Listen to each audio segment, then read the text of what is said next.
Transformers are capable of receiving AC power at one voltage and delivering it at another voltage. In this way, they help achieve better transmission efficiency while transferring the power over longer distances. In this video, we will go through the working and construction of a three-phase transformer by starting from its simplest form. The basic working principle of a transformer is simple: electromagnetic induction. According to this principle, a varying magnetic flux associated with a loop will induce an electromotive force across it.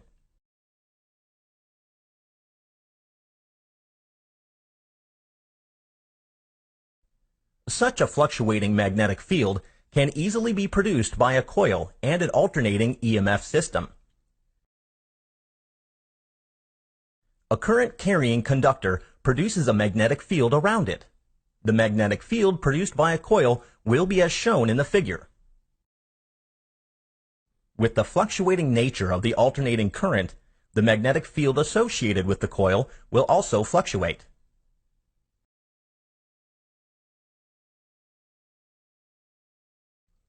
This magnetic flux can be effectively linked to a secondary winding with the help of a core made up of ferromagnetic material.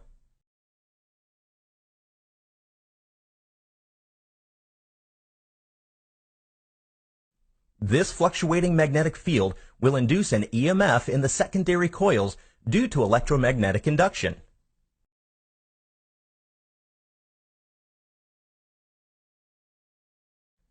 Since the turns are arranged in a series, the net EMF induced across the winding will be the sum of the individual EMFs induced in each turn.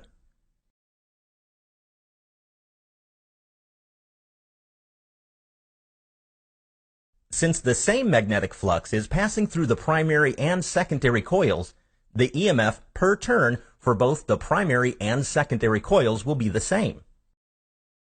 The EMF per turn for the primary coil is related to the applied input voltage as shown. As a result, the induced EMF at the secondary coil is expressed as follows. This simply means that with fewer turns in the secondary than in primary, one can lower the voltage. For the reverse case, one can increase the voltage. But since energy is conserved, the primary and secondary currents have to obey the following relationship.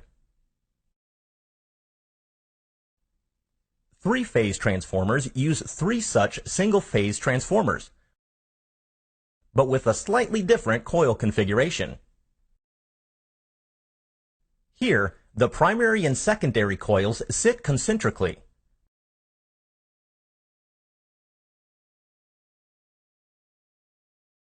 Two more such windings are employed in a three-phase transformer. Transformers with high power ratings generally employ a special kind of winding, known as a disc-type winding, where separate disc windings are connected in series through outer and inner crossovers.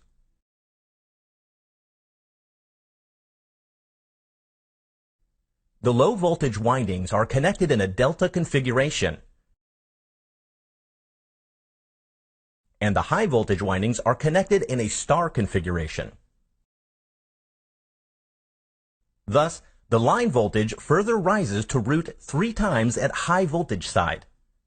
This also means that, from a three-phase step-up transformer, we can draw 4 output wires, 3 phase power wires, and 1 neutral. High-voltage insulated bushings are required to bring out the electrical energy.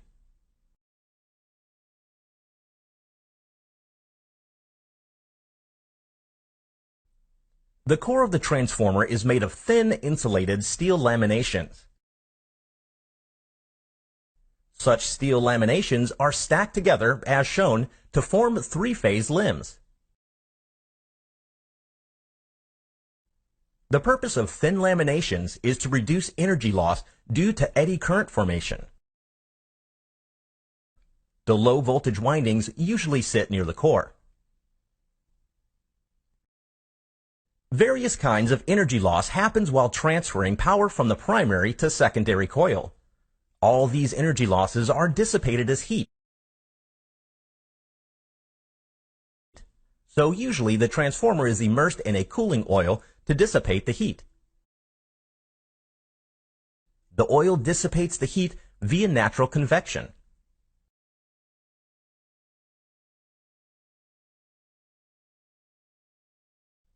Oil in the tank will expand as it absorbs the heat. A conservator tank helps to accommodate for this volume change. To know more on different types of transformer cores and windings, please check out our other videos. Thank you.